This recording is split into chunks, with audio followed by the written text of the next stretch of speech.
Goldilocks and the Three Bears.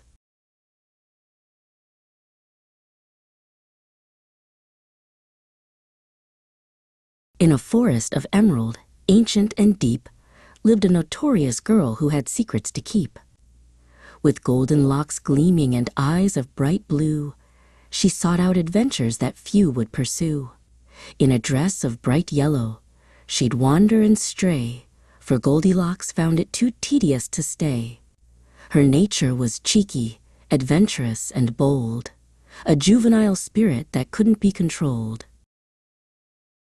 Now deep in the thicket, where the sunbeams are thin, lived 3 furry bears with thick velvet skin. Papa Bear, named Artos, was sturdy and grand, in green overalls, the protector of land. Beside him stood Orla, his daughter so small, with golden brown fur, the most playful of all. "It's morning!" Artos boomed, his voice deep and clear, as he patted the cub that he held very dear. Mama Bear, called Ursula, moved with such grace, with soft, shiny fur and a warm, nurturing face. In a dress of deep blue, she stirred up the pot, but the porridge she'd made was excessively hot. Orla looked up with her big, innocent eyes, as the scent of the oats began slowly to rise. "It's scalding," cried Orla. "We cannot eat yet. It will burn every tongue in our family set." Artos proposed a brief stroll through the pines, while the sun through the canopy brilliantly shines. "Let us vacate the premises," Ursula said, "lest we burn our poor throats and be reduced to tears instead." They walked hand in hand through the moss and the fern, waiting patiently now for the porridge to learn. To cool to a standard that bears could enjoy, a walk was a compliment, a clever employ.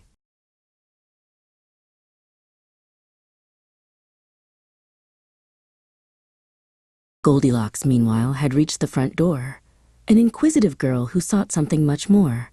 She noted the cottage, so spacious and quaint, with flowers in pots and a fresh lick of paint.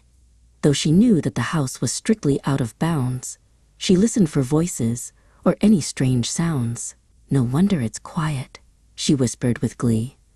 "This vacant abode is an invite for me."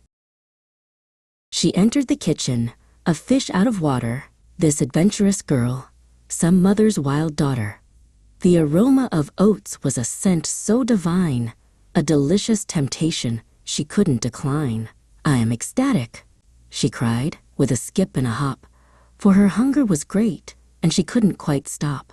But the first bowl of porridge was dreadful and hot. She let out a protest. "I like it not." She tried the next bowl, which was Ursula's own, but the temperature there made her let out a groan. "This version is sour, it's rotten and cold. It's abysmal and clumpy, if I may be so bold." She shunned the blue bowl with a petulant pout, for her initial assessment had left her in doubt. "Inconsistent," she muttered. "A culinary error. This breakfast is filling my tummy with terror."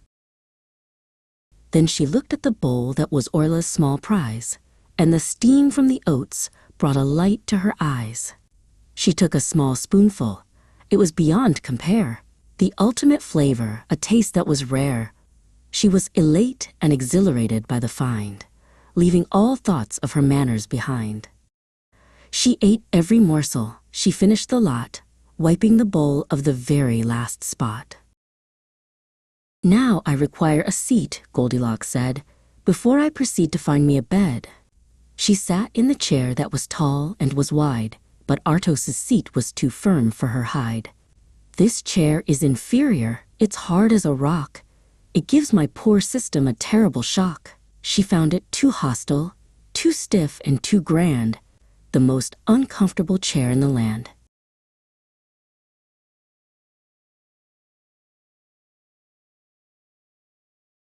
She moved to the chair that was Ursula's pride, but the cushions were soft, and she sank deep inside. "This chair is lackluster," the girl did complain. "It's reminiscent of bogs in the rain." She felt quite redundant. She felt quite absurd. Her cries of frustration were the only things heard. She struggled to rise from the velvety heap. finding the seat was much too wide and too deep.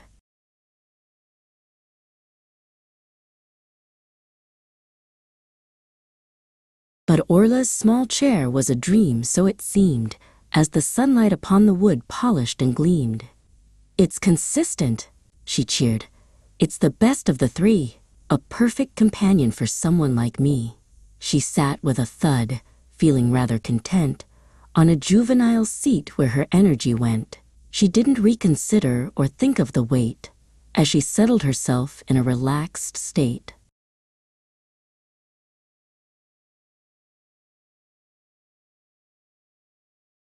Crack went the wood as the legs gave away, an appalling conclusion to her short-lived stay. "To top it off," she cried as she fell to the floor, "I've wrecked the poor thing. It is useful no more." She had vandalized property, quite by mistake, and her bottom began to develop an ache. The chair was now broken, reduced to a pile, which marred her adventure and dampened her smile.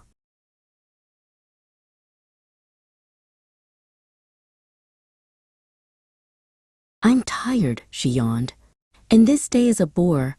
I shall find me a place where I'm able to snore." She climbed up the stairs, which were tedious and long, feeling that nothing she'd done was quite wrong.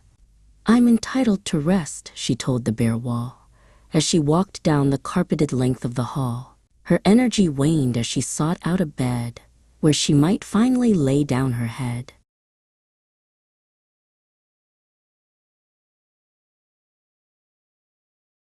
The first bed was Artos's, sturdy and vast, but when she jumped on it, she recoiled aghast.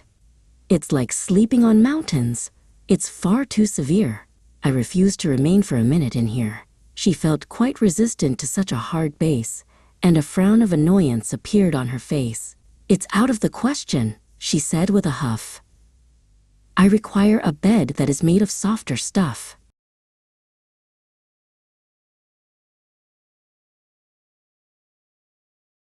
The second was Ursula's, soft as a cloud, but Goldilocks' protest was angry and loud. "It's like falling in feathers. I'm losing my way. I'll be buried in blankets for the rest of the day." She felt smothered and trapped in the lavender scent, and she knew that this wasn't what comfort had meant. "Inadequate," she cried as she crawled to the edge, like a bird trying to fly from a very high ledge.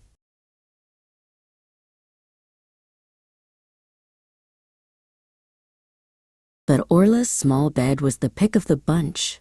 After her porridge and chair-breaking crunch, "It is irresistible," Goldilocks sighed, as she pulled up the covers and snuggled inside. She didn't hesitate. She didn't delay. The monotony of the woods faded away. She fell fast asleep in a slumber so deep, while the shadows of evening began to creep.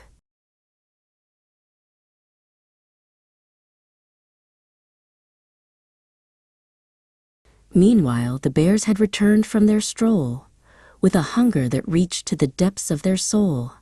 But Artos looked down at his bowl with a roar. "Someone's been eating my food, I am sure." "And mine too," cried Ursula, sounding quite livid. Her memory of breakfast was painfully vivid. Then Orla wailed loudly. "It's bad enough then, but my bowl is empty. Look again and again."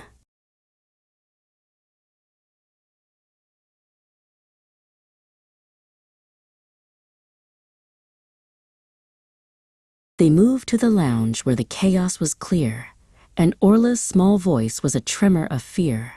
"My chair," she lamented. "It's broken in two. What kind of monster would do this to you?"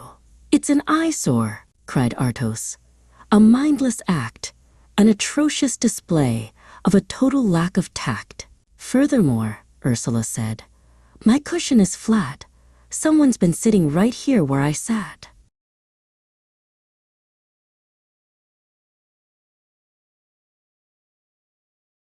They crept up the stairs with a heavy, slow tread to see if the villain was hiding in bed. Artos pulled back his covers. An intruder was here. His voice was like thunder, quite sharp and severe. Then he looked over to where Goldilocks lay, caught red-handed in sleep at the end of the day. "Not so fast." Artos growled, his ire quite high, as he loomed over the girl with a glint in his eye. Goldilocks woke with a shriek of surprise to see 3 angry bears and their very large eyes. She didn't wait for a lecture or any such thing. She leapt from the bed with a frantic wild spring. She ran from the house, and she didn't look back, leaving the bears and their ransacked shack. She learned that respect is a standard to keep, lest you find yourself caught while you're falling asleep.